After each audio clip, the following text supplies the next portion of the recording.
বাংলাদেশে যাদেরকে আপনারা এনসিপি বা জেনজি মনে করতেছেন, এই তিনটা জেনারেশন, একটা হচ্ছে মিলেনিয়াল, তিনটা জেনারেশনের প্রথম জেনারেশন হিসেবে আমরা জানি হচ্ছে মিলেনিয়াল জেনারেশন, এরপরে জেনজি, জেন আলফা। এর মাঝখানে একটা বেয়াদব প্রজন্ম জন্ম হয়েছে বাংলাদেশে, এবং যাদের কথাবার্তায় আপনি দেখবেন চরম বেয়াদবির ঔদ্ধত্যপূর্ণ শেষ পর্যন্ত তারা চলে গেছে। সেই বেয়াদব জেনারেশনের মধ্যে আমরা যদি একেবারে স্পষ্ট করতে চাই, এই বেয়াদবদের সর্দার হচ্ছে নাসিরুদ্দিন পাটোয়ারি।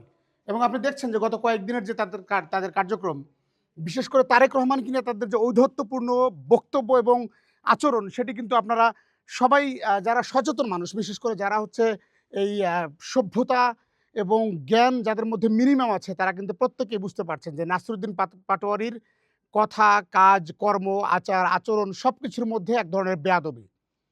এই জেনারেশন না জেনজি, না মিলেনিয়াল, না আলফা, কোনোটিতেই কিন্তু তারা পড়েনি।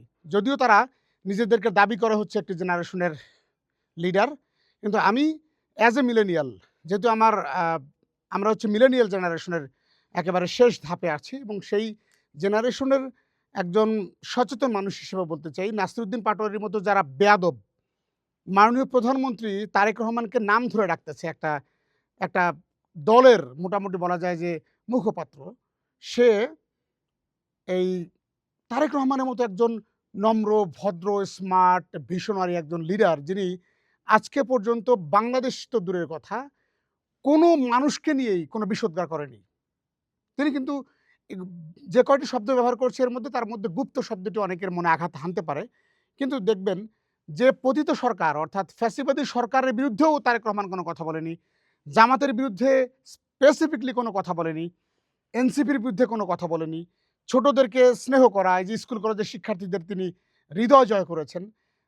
এর মধ্য দিয়েই নাসিরুদ্দিন পাটোয়ারির মতো একজন বেয়াদব, সে ডিরেক্ট তারেক রহমানের নাম ধরে বিভিন্ন জায়গায় বক্তব্য দিচ্ছেন। আমি বলছি না তাদের কোনো অবদান নেই, জুলাইয়ে তাদের পক্ষে কথা বলেছি আমরা। জুলাই আমাদের সবার, আমরা ধারণ করি জুলাইকে, এবং জুলাই আমরা যখন ফেসবুকে স্ট্যাটাস দিই, তখন আমাদের ফেসবুক স্ট্যাটাসে লাইক দেওয়ার মতো সাহস ছিল না অনেকেরই। সাংবাদিকতায় এসে আমাদের চাকরি খেয়ে দেওয়ার অনেক হুমকি দেওয়া হয়েছে, আমাদেরকে নানাভাবে হেনস্থা করার চেষ্টা করা হয়েছে। কিন্তু সেই জুলাইকে একা ৭১ যেভাবে আওয়ামী লীগ নিজেদের দখলে নেওয়ার চেষ্টা করেছিল, ঠিক একইভাবে তারা জুলাইকে নিজেদের সম্পদ বাড়িয়ে নেওয়ার চেষ্টা করছে, এবং যা খুশি তাই মুখ দিয়ে বলছে।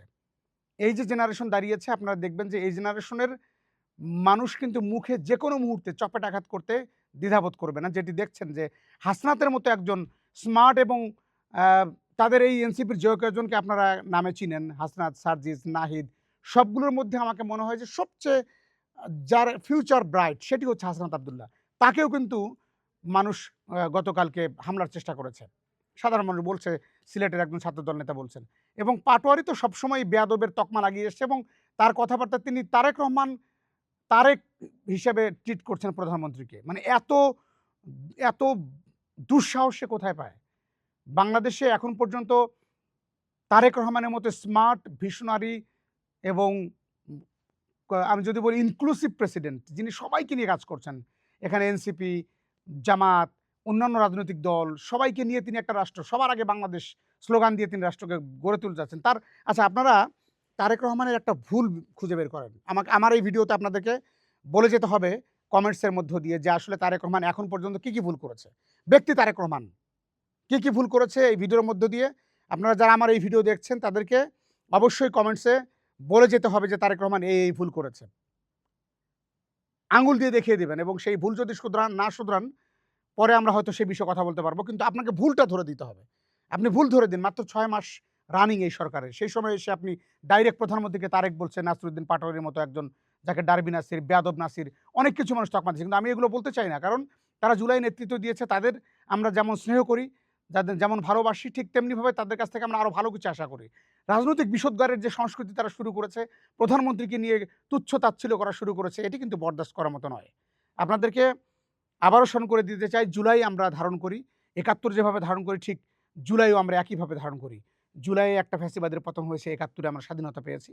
ঠিক এই মুহূর্তে এসে বাংলাদেশকে সঠিক দিক নির্দেশনা, সঠিক পথে পরিচালিত করার জন্য অবশ্যই আমাদেরকে আরও সচেতন হতে হবে, এবং প্রধানমন্ত্রীকে সহযোগিতা করুন। এখন তারেক রহমান কিন্তু সবার, আপনার, আমার, সকলের। বাংলাদেশকে তিনি কোনো ভুল পথে নিয়ে যাচ্ছেন কিনা সেটি আপনি ধরিয়ে দিন। আপনি সংসদে আছেন, এনসিপির নেতৃত্ব সংসদে আছে, জামাত ইসলামী আছে, যারা এই যে জুনায়েদ সাকি, ভিপি নুরের মতো গণ অধিকার দলের সেখানেও অংশীদারিত্ব রয়েছে সংসদে। সুতরাং সবাই সংসদে কথা বলুন। বাইরে এই যে মার খাওয়ার সংস্কৃতি, আপনাদের কত ন্যাক্কারজনক ঘটনা বের হচ্ছে একের পর এক। এই যে সালাউদ্দিন আম্মার একেবারে নিজেকে এমনভাবে অহংকারের জায়গায় নিয়ে গেছেন কখনো কখনো, সেটাকে আমার ভালো লাগে সালাউদ্দিন আম্মার, কিন্তু মাঝে মধ্যে সে বেশি করে ফেলে। তো এভাবে সবাই একটু সতর্ক হন, যারা সিনিয়র তাদের সাথে বসুন। এই বেয়াদবি দিয়ে কিন্তু রাষ্ট্র পরিবর্তন করা যায় না। আপনারা যাই করুন না কেন, অন্তত শালীনতার মধ্য দিয়ে, জ্ঞানের মধ্য দিয়ে এবং ভালো কিছুর মধ্য দিয়ে দেশটা পরিবর্তনের চিন্তা করুন। সবাই ভালো থাকবেন। আল্লাহ হাফেজ।